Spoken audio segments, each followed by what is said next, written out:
America के राष्ट्रपति Donald Trump ने एक बार फिर से चीन के बहाने वर्ल्ड हेल्थ ऑर्गेनाइजेशन पर भी हमला बोला है। आड़े हाथों लिया है वर्ल्ड हेल्थ ऑर्गेनाइजेशन को। ट्रंप से जब एक पत्रकार ने सवाल पूछा कि क्या वो समझते हैं कि चीन के वुहान में ही वुहान इंस्टीट्यूट ऑफ वायरोलॉजी का कोरोना वायरस से कोई संबंध है, इस पर डोनाल्ड ट्रंप ने कहा कि हां वो ऐसा ही सोचते हैं और ऐसा सोचने के लिए उनके पास कुछ सबूत भी है, एविडेंस भी है। ट्रंप ने कहा कि वो वुहान की इस लैब में कोरोना वायरस के ओरिजिन के पास सबूत हैं उनके पास, और अभी उसके बारे में वो डिटेल में कुछ भी बता नहीं रहे हैं। लेकिन साथ ही उन्होंने ये भी कहा कि चीन को ये चेतावनी वो देते हैं कि चीन के खिलाफ टैरिफ बढ़ाया जाएगा। ट्रंप ने यह भी कहा कि इस पूरे मामले में वर्ल्ड हेल्थ ऑर्गेनाइजेशन ने चीन के पब्लिक रिलेशन ऑफिसर की तरह काम किया। इसके लिए विश्व स्वास्थ्य संगठन को शर्म करनी चाहिए। अब आपको बताते हैं ब्रेकिंग न्यूज जो अभी हमने आपको दी। जी हां, डोनाल्ड ट्रंप ये कह रहे हैं कि उनके पास सबूत है कि कोरोना वायरस का जन्मदाता चीन है। दुनिया भर में कोरोना की बढ़ती रफ्तार सच में चौंका रही है। ऐसे में सवाल ये उठता है कि कोरोना वायरस खुद फैला है या इसे फैलाया गया है? क्या कोरोना संक्रमण फैलने के लिए चीन गुनहगार है या इसके लिए अमेरिका जिम्मेदार है? कोरोना को लेकर कई दावे किए जा रहे हैं। हर दावे के पीछे अपनी अपनी एक थ्योरी है।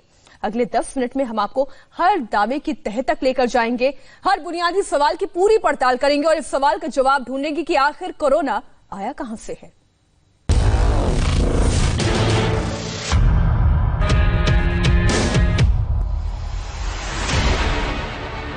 दुनिया भर में 2 लाख से ज्यादा लोगों की जान ले चुके कोरोना वायरस पर बहुत बड़ी खबर है, और इस वायरस के पीछे चीन के साथ एक अमेरिकी एंगल दुनिया को हैरान कर देगा। ये वायरस चीन की लैब में एक रिसर्च के दौरान पैदा हुआ, और यहां जो रिसर्च चल रही थी उसकी फंडिंग अमेरिका कर रहा था। अमेरिका ने इस रिसर्च के लिए 28 करोड़ रुपए की फंडिंग की थी। ऐसा अमेरिकी मीडिया की इस रिपोर्ट में दावा किया गया है। रिपोर्ट के मुताबिक कोरोना वायरस को लेकर शुरुआत से शक के दायरे में रहा चीन का वुहान इंस्टीट्यूट ऑफ वायरोलॉजी चमगादड़ों पर एक्सपेरिमेंट कर रहा था। इसके लिए वुहान से करीब 1,500 किलोमीटर दूर यूनान प्रांत से चमगादड़ों को पकड़कर वुहान लाया गया। इन चमगादड़ों को गुफाओं से पकड़ा गया था। रिपोर्ट के मुताबिक वुहान इंस्टीट्यूट में चमगादड़ पर रिसर्च अप्रैल 2011 से अक्टूबर 2015 तक चली। इस दौरान चीन के यूनान में एक ही गुफा से चमगादड़ों को पकड़ा गया और उनके सैंपल लिए गए, और इसकी पूरी फंडिंग अमेरिका से हो रही थी। अब तक कहा जाता है कि कोरोना वायरस का जन्म वुहान के उस बाजार में हुआ जहां चमगादड़ समेत कई जानवरों का मीट बेचा जाता है। लेकिन वुहान की लैब में किसी हादसे की संभावना को नजरअंदाज नहीं किया जा सकता। अंतर्राष्ट्रीय मीडिया रिपोर्ट में कई बातों का जिक्र किया गया है। इस बात की पुष्टि नहीं हुई है, लेकिन कहा जा रहा है कि वुहान लैब में कोई वैज्ञानिक इस वायरस से सबसे पहले संक्रमित हुआ, और ऐसा तब हुआ जब एक हादसे के दौरान उसका शरीर ऐसे खून के संपर्क में आ गया जिसमें यह वायरस था, और इसके बाद यह वायरस वुहान के आबादी में फैलने की सबसे बड़ी वजह बन गया। हैरत की बात यह है कि वुहान लैब को आज भी अमेरिका की तरफ से फंडिंग जारी है। चीन में अब भी वायरस को लेकर जांच चल रही है। लैब में साइंटिस्ट ये जानने की कोशिश कर रहे हैं कि शुरुआत में वायरस फैला कैसे। वुहान के जिन्यतान अस्पताल के एक डॉक्टर काओ बिन की स्टडी बताती है कि कोरोना वायरस जानवरों के बाजार में नहीं पनपा। उनकी रिसर्च बताती है कि चीन में कोरोना के पहले 41 मरीजों में 13 मरीजों को जो संक्रमण हुआ उसकी वजह जानवरों का बाजार नहीं था। इससे जाहिर है कि सिर्फ जानवरों का बाजार ही वायरस फैलाने की वजह नहीं है, बल्कि इसका लिंक अब सीधे वुहान लैब से जुड़ता नजर आ रहा है। ये बाजार वुहान लैब से कुछ किलोमीटर की दूरी पर है। ऐसे में कोरोना वायरस फैलने की एक और थ्योरी है जिसको नजरअंदाज नहीं किया जा सकता। अमेरिका की एक संस्था व्हाइट कोस्ट वेस्ट के अध्यक्ष एंथोनी बेलोटी ने एक थ्योरी दी है। उनका कहना है कि मुमकिन है जिन चमगादड़ों पर वुहान लैब में जांच चल रही थी उन्हें रिसर्च के बाद वुहान के जानवरों के बाजार में बेच दिया गया, और ऐसे ही ये वायरस आबादी में फैल गया। कोरोना कैसे फैला, इसे लेकर इंटरनेशनल थ्योरी आ चुकी है। चीन से लेकर अमेरिका तक ये इल्जाम लग रहे हैं कि उन्होंने कोरोना वायरस को इजाद किया ताकि वो एक दूसरे की अर्थव्यवस्था को बर्बाद कर सके। अमेरिका के राष्ट्रपति डोनाल्ड ट्रंप ने तो बार बार ट्वीट करके कोरोना वायरस को चाइनीज वायरस बताया। 17 मार्च को जब उनसे इस बात पर सवाल पूछा गया तो उन्होंने अपने दावे का ये कहते हुए बचाव किया कि ये वायरस चीन से आया है। चीन ने कहा है कि ये अमेरिकी मिलिट्री की तरफ से आया है, ये सरासर गलत है और मैंने इसे सही नाम दिया है, ये वायरस चीन से ही आया है। कुछ गंभीर चर्चा हो रही है कोरोना वायरस को लेकर। अमेरिका के कुछ बड़े अधिकारियों और अमेरिकी कांग्रेस के सदस्यों ने कोरोना वायरस को लेकर चीन पर झूठे और गैर जिम्मेदाराना आरोप लगाए हैं। चीन इसका विरोध करता है। वायरस कहां से आया, इसे लेकर पूरी दुनिया, जिसमें अमेरिका भी शामिल है, सभी का अलग अलग नजरिया है। और जैसा चीन ने कहा है कि ये एक वैज्ञानिक जांच का विषय है और इसमें साइंटिफिक मत होना बहुत जरूरी है। कोरोना को लेकर दहशत बहुत ज्यादा फैली हुई है। कोरोना ने किसी एक देश या सरहद में सिमटे इलाके को ही नहीं बल्कि पूरी दुनिया को अपनी चपेट में ले लिया है। ऐसे में कोरोना वायरस को लेकर बराबर सवाल उठ रहे हैं। बम या मिसाइल के हमले में तो लोगों की जान एक बार में चली जाती है, कई बच भी जाते हैं, लेकिन जैविक हथियारों से बचना नामुमकिन है, क्योंकि जैविक हमले में छोड़े गए खतरनाक वायरस और बैक्टीरिया एक ही झटके में पूरे इलाके को बीमार करने की ताकत रखते हैं। लेकिन क्या कोरोना वायरस एक जैविक हथियार है? इसे लेकर भी बहस जारी है। यह थ्योरी ऐसी है जो अभी साबित नहीं हुई, लेकिन जिसे नकारा भी नहीं जा सकता।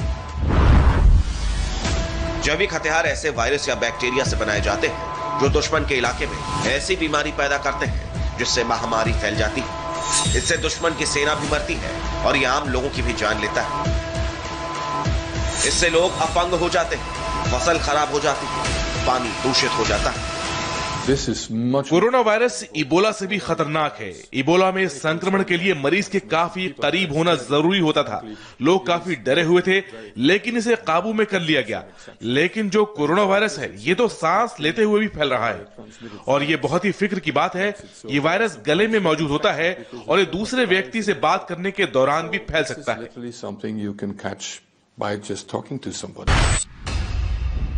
कोरोना की शुरुआत चीन के वुहान से हुई है और शुरुआत में ऐसे दावे किए गए कि चीन की सेना ने वुहान की एक सीक्रेट लैब में कोरोना को जैविक हथियार के तौर पर तैयार किया। लेकिन किसी हादसे या लापरवाही की वजह से यह चीन में ही फैल गया, क्योंकि चीन इसे काबू करने के लिए तैयार नहीं था। इन दावों के सेंटर में वुहान की वो सीक्रेट लैब रही जहां कोरोना वायरस तैयार किए जाने का शक है। लेकिन हैरत है कि इस लैब को अमेरिका की तरफ से फंडिंग हो रही थी। ऐसे में वुहान इंस्टीट्यूट ऑफ वायरोलॉजी को और करीब से समझने की जरूरत है। वुहान इंस्टीट्यूट ऑफ वायरोलॉजी को लेकर दुनिया भर में दावे किए गए कि कोरोना इसी लैब में तैयार हुआ और किसी हादसे की वजह से यह वायरस आज पूरी दुनिया में फैल गया है। चीन की यह सीक्रेट लैब शुरू में अमेरिकी इंटेलिजेंस की नजरों में रही। अमेरिकी अखबारों में ऐसी रिपोर्ट छापी गई जिसमें चीन की सेना को जिम्मेदार बताया। इन रिपोर्ट्स के पीछे इजरायली मिलिट्री इंटेलिजेंस के पूर्व अफसर डैनी शोहाम का हवाला दिया गया। डैनी शोहाम का दावा है कि वुहान लैब में शुरुआत से ही जैविक हथियार बनाए जा रहे हैं। लेकिन जैसी उम्मीद थी, चीन ने ऐसी रिपोर्ट को सिरे से खारिज कर दिया। विश्व स्वास्थ्य संगठन ने भी कोरोना वायरस को वैश्विक महामारी घोषित किया है। ये दिखाता है कि ये पूरी दुनिया के लिए एक बराबर की चुनौती है। हमें उम्मीद है कि ऐसे वक्त में अमेरिकी अधिकारी इस महामारी से निपटने और इसे लेकर सहयोग करने पर ध्यान देंगे और चीन को किसी तरह का दोष देने या जिम्मेदारी ना निभाने से बचेंगे। कोरोना के खिलाफ जो काम चीन ने किया है उसे भी वो मानेंगे। ये नजरिया ठीक नहीं है, ना ही उनका ये नजरिया कोरोना को अमेरिका में फैलने से रोकने में मदद करेगा। वुहान की सीक्रेट लैब पर सबसे बड़ा शक तब हुआ जब इसे पूरी तरह मिलिट्री कंट्रोल में दे दिया गया। चीन ने अपनी एक महिला जनरल जो बायोलॉजिकल वेपन एक्सपर्ट है, उसे वुहान की सीक्रेट लैब का नया इंचार्ज बना दिया। चेन वे चीन की सेना में मेजर जनरल है और वो अब वुहान इंस्टीट्यूट ऑफ वायरोलॉजी की नई बॉस है। इसलिए जब पूरी दुनिया सवाल पूछ रही है कि आखिर कोरोना फैला कैसे, तब सेना के एक अफसर को लैब का चार्ज देना बहुत ही शक की निगाह से देखा गया। कयास लगाए गए कि वुहान लैब, जिसमें चीन की सेना का दखल रहा है, अब उसे नए सिरे से कंट्रोल करके कुछ ऐसा किया जा रहा है जो चीन नहीं चाहता कि दुनिया जाने। मेजर जनरल चेन वे जेनेटिक इंजीनियरिंग दवाइयों की एक्सपर्ट है। चेन वे कह चुकी है कि कोरोना से निपटना एक मिलिट्री सिचुएशन है, यानी जंग जैसे हालात। हमने देखा है कि दुनिया भर में कोरोना वायरस कैसे फैला है। ये वायरस ऐसा है जो इंसान के साथ रहना सीख जाएगा और इसलिए हमें अपना अगला कदम इसी को देखते हुए उठाना पड़ेगा। हम अभी तक एड्स जैसी दूसरी बीमारियों को लेकर काम कर रहे थे, लेकिन अब हमें कोरोना वायरस को लेकर अलग से ध्यान देना होगा।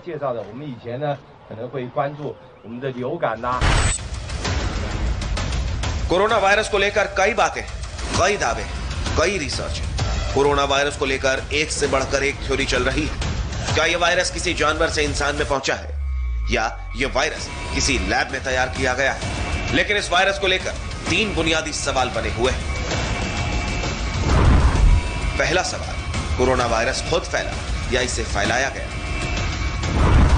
दूसरा सवाल, कोरोना वायरस खुद पनपा या इसे तैयार किया गया? तीसरा सवाल, क्या कोरोना सिर्फ वायरस नहीं बल्कि एक जैविक हथियार है?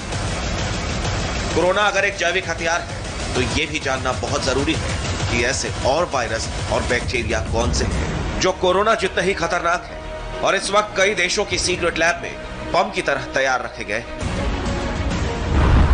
एंथ्रैक्स ये दुनिया का सबसे खतरनाक जैविक हथियार माना जाता है, जो पेसिलियम नाम के बैक्टीरिया के हवा में उड़ने से फैलता है।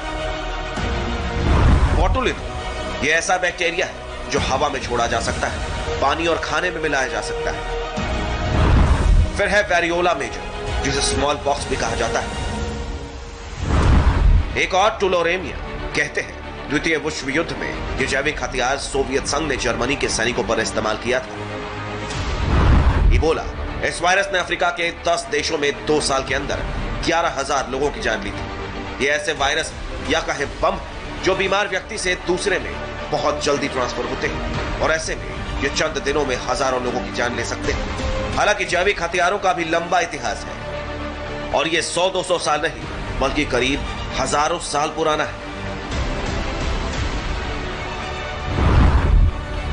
900 साल पहले वर्ष 1155 में इटली के राजा बारबरोसा ने कुओं में इंसान की लाश डाल दी थी, जिससे पानी जहरीला हो गया था।